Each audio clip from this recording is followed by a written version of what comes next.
On passe à la dernière question, en tout cas pour aujourd'hui, c'est sur une loi de Poisson. Donc, euh, donc la question totalement indépendante des précédentes. Dans ce contrôle, à chaque fois qu'il y avait un nouveau numéro de question, 1, 2, 3, 4, 5, 4 ici, c'est une question totalement indépendante. Alors, un standard téléphonique reçoit entre 8 heures et 11 heures en moyenne 2 appels par minute. On suppose que le nombre d'appels reçus chaque minute suit une loi de Poisson.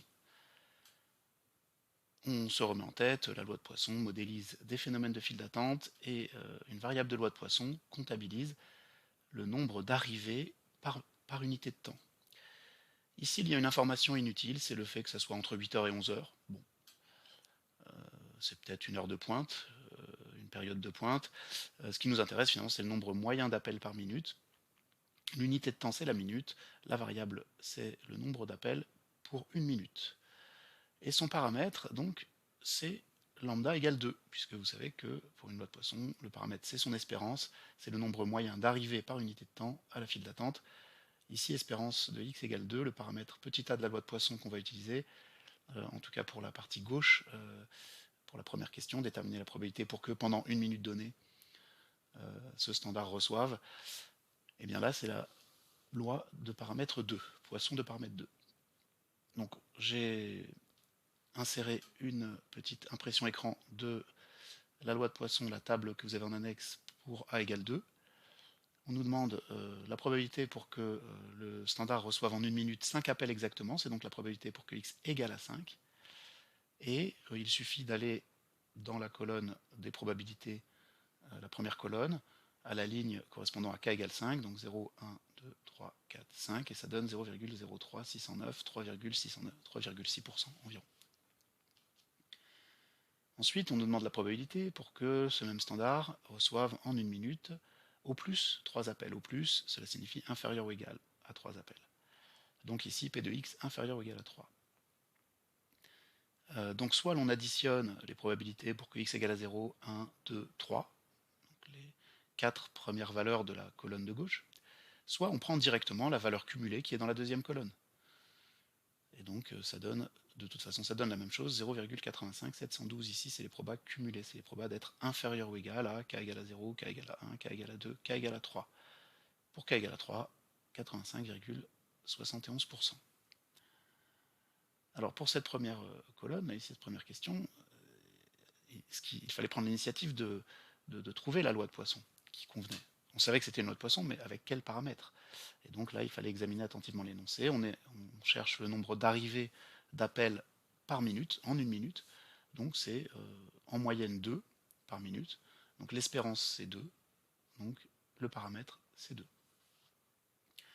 Pour la deuxième colonne, la deuxième partie de la question, donner la probabilité pour qu'en 4 minutes, on a souligné le 4 minutes pour bien vous attirer votre attention et ne pas se tromper. Cette fois, l'unité de temps retenue, c'est 4 minutes.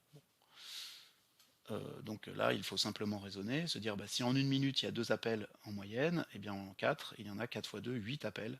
Cette fois, donc, on va utiliser, je l'ai appelé Z pour changer, puisque ce n'est plus la même.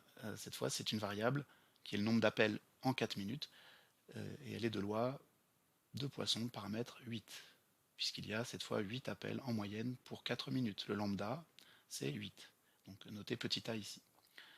Alors, pour qu'il y ait au plus 10 appels, au plus, donc inférieur ou égal à 10, pareil, je peux prendre directement la colonne des probas cumulés, donc pour k égale 10, c'est cette ligne-là, vous pouvez vérifier, et ça fait 0,81589. Sinon, il faudrait que j'additionne toutes les probas de k égale à 0, k égale à 1, k égale 2, k égale 3 jusqu'à k égale 10. Ça donne 0,81589. La deuxième partie de cette deuxième question est un peu plus difficile, c'est la probabilité pour qu'il y ait entre 2 et 10 appels. Quand on dit cela, c'est inclus, c'est-à-dire de 2 à 10 inclus. Ce qui s'écrit comme cette inégalité-là, cette double inégalité, z est compris entre 2 et 10 au sens large. Finalement, bon, si on regarde un peu, ça veut dire que z égale 2, ou z égale 3, ou z égale 4, ou z égale 5, jusqu'à 10. C'est ce que j'ai entouré ici. Donc k égale 0, k égale 1, k égale 2. Donc ce rectangle rouge va de k égale 2 jusqu'à k égale 10. Donc on peut additionner toutes ces probabilités. ça donnera le résultat que vous avez là. Ou bien essayer de faire plus vite en se disant que finalement z compris entre 2 et 10, ça signifie que z est inférieur ou égal à 10, mais qu'il n'est pas inférieur ou égal à 1. C'est-à-dire que je vais retirer les probabilités pour qu'il soit inférieur ou égal à 1. Je vais retirer la probabilité pour qu'il soit égal à 0, et je vais aussi retirer la probabilité pour qu'il soit égal à 1, en partant de la probabilité pour qu'il soit inférieur ou égal à 10. Donc c'est la soustraction là qui est faite, c'est des valeurs pointées par mes deux flèches. 0,589, qui est la probabilité pour que z soit inférieur ou égal à 10, bon, qui cumule tout de 0 à 10, mais moi je veux pas ni 0 ni 1. Donc je vais retirer la probabilité pour qu'il soit inférieur ou égal à 1, qui est 0,00302. D'accord? Donc ça, il faut regarder un petit peu, le raisonnement n'est pas compliqué. Bon, soit vous additionnez tout ce qui est entouré, c'est un petit peu fastidieux, soit vous faites cette soustraction qui donne la même chose. Voilà pour cette correction sur la loi de Poisson.